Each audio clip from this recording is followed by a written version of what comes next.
بسم اللہ الرحمن الرحیم۔ سوال میں دعائے قنوت کے لیے اللہ اکبر کہنے کے بعد ہاتھ لٹکانے چاہیے یا نہیں؟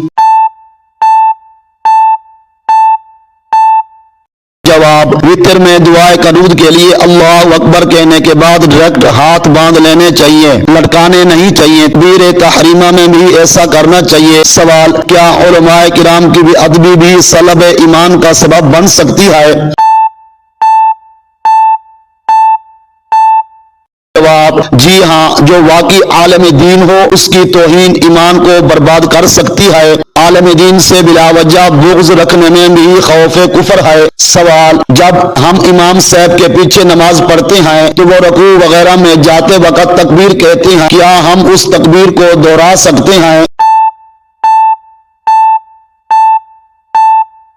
جواب، جی ہاں، وہ تکبیر مقتدی یعنی جماعت میں شریک نمازی بھی دہرائیں گے، کیونکہ مقتدی کا خود بھی تکبیر کہنا سنت ہے، اور تکبیر تحریمہ بھی پہلی تکبیر یہ فرض ہے۔ اگر امام نے تکبیر تحریمہ کہہ لی اور مقتدی نے تکبیر تحریمہ نہیں کہی تو اس مقتدی کی نماز ہی شروع نہیں ہوگی۔ سوال، کسی کو بولیں کہ یہ کام اچھا نہیں ہے تو کہتا ہے کہ مرنے کے بعد دیکھیں گے، ایسا کہنا ایسا ہے؟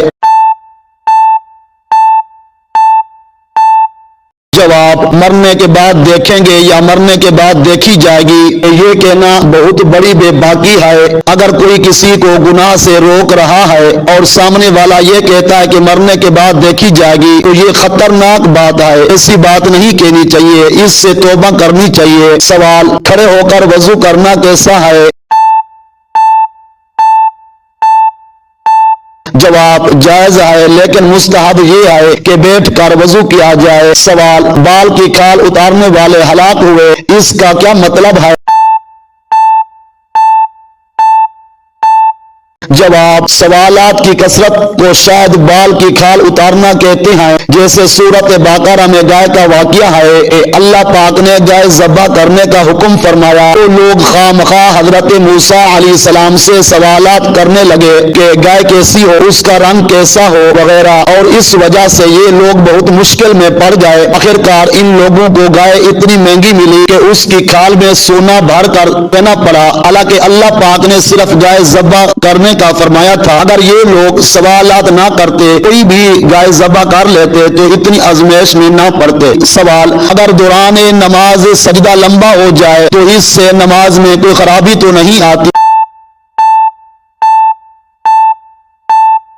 جواب، اگر کوئی اپنی تنہا نماز پڑھ رہا ہو اور وہ سجدے کو کچھ لمبا کر دے تو اس میں کوئی حرج نہیں ہے، البتہ امام صاحب کو مقتدیوں کا خیال رکھنا ہوگا۔ امام کو کوئی بھی ایسا انداز اختیار نہیں کرنا چاہیے جو لوگوں کے لیے بوجھ، اور فی زمانہ ایسی احتیاطوں کی زیادہ ضرورت ہے کیونکہ پہلے ہی لوگ مساجد سے دور ہیں، احتیاطی ہونے کی صورت میں مزید دور ہو جائیں گے۔ لوگوں کو مساجد میں سہولتیں اور آسانیاں دینی چاہیے، تاکہ اگر وہ اس لیے مسجد میں نہیں آتے، ایسی نہیں ہے تو ایسی لگا دیں۔ ایک دور وہ تھا جب لوگ سخت گرمیوں میں بغیر پنکھے کے عبادت کیا کرتے تھے، اور اب تو ایسی ہونے کے باوجود بھی کئی لوگ عبادت کے لیے نہیں آتے اور مساجد خالی ہوتی ہیں۔ سوال، جس کے ذمہ قضا نمازیں ہوں کیا وہ تہجد، اشراق، چاشت اور اوابین کے نوافل پڑھ سکتا ہے؟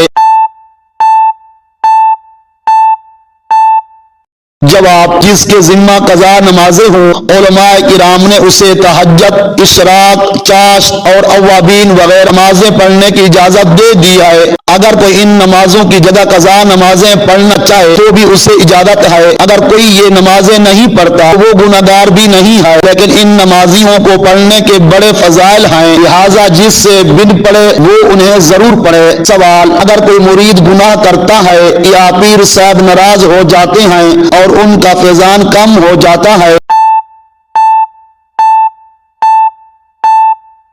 جواب: گناہ کرنے سے پیر ناراض ہو یا نہ ہو، اللہ پاک ناراض ہوتا ہے اور ہمیں اللہ پاک کی ناراضگی سے بچنا ہے۔ ایسا نہیں ہو سکتا کہ پیر صاحب کی ناراضگی سے بچنے کے لیے گناہ نہ کرے اور اللہ پاک ناراض ہوتا ہو تو ہو جائے۔ اعوذ باللہ، گناہ اللہ پاک کی نافرمانی ہے اور گناہ کرنے والے سے پیارے آقا علیہ الصلوۃ والسلام بھی خوش نہیں ہو سکتے۔ پیر کا نمبر تو بعد میں آئے گا، اس لیے اللہ پاک کے خوف سے اور پیارے نبی صلی اللہ تعالی علیہ وسلم سے شرم کرتے ہوئے گناہ چھوڑنا چاہیے۔ گناہ ہر حال میں قابل ترک ہے اور اسے چھوڑنا ہی چاہیے۔ سوال: کیا بچوں کے نام فرشتوں کے نام پر رکھ سکتے ہیں جیسا میکائیل وغیرہ؟ جواب: حدیث پاک میں منع کیا گیا ہے کہ فرشتوں کے نام پر نام نہ رکھا جائے۔ سوال: امیر المؤمنین حضرت سیدنا عثمان غنی رضی اللہ تعالی عنہ کو جامع القرآن کیوں کہا جاتا ہے؟ جواب: حضرت سیدنا عثمان غنی رضی اللہ تعالی عنہ کو جامع القرآن کہنے کی وجہ بیان کرتے ہوئے اعلیٰ حضرت امام احمد رضا خان رحمۃ اللہ علیہ فتاوی رضویہ میں لکھتے ہیں: اصل جامع القرآن کا حکم رب العزت حسب ارشاد حضور پر نور سید الانبیاء صلی اللہ تعالی علیہ وسلم یعنی صورت کا یکجا کرنا باقی تھا، یعنی اللہ پاک کے حکم اور سرکار مدینہ صلی اللہ تعالی علیہ وسلم کے فرمان کے مطابق اصل قرآن کریم جمع ہو چکا تھا، لیکن ابھی ساری صورتوں کا ایک جگہ پر جمع کرنا باقی تھا۔ امیر المؤمنین صدیق اکبر نے اہم مشورہ امیر المؤمنین فاروق اعظم رضی اللہ تعالی عنہما کو دیا، پھر اسی جمع فرمودہ صدیقی کے عقلوں سے مصاحف بنا کر امیر المؤمنین عثمان غنی نے اہم مشورہ امیر المؤمنین حضرت سیدنا مولا علی رضی اللہ تعالی عنہما بلاد اسلام میں شائع کیے اور تمام امت کو اصل لہجہ قریش پر مجتمع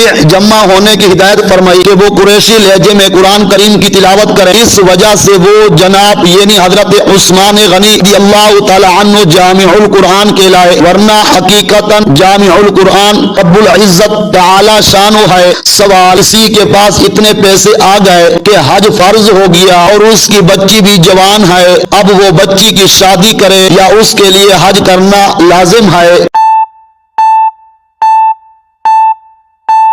جواب: اگر حج کی استطاعت ہے تو دیگر شرائط بھی پائی جا رہی ہوں تو حج فرض ہو گیا، اب وہ بیٹی کی شادی کے لیے نہیں رکے گا بلکہ حج کرے گا۔ شادیوں کے خرچے لوگوں نے اپنے تو بڑھا رکھے ہیں ورنہ شادیوں میں اتنا خرچ نہیں ہوتا۔ سوال: میرے پاس 2 احرام ہیں، کیا میں انہیں گھر کے کسی کام میں استعمال کر سکتا ہوں؟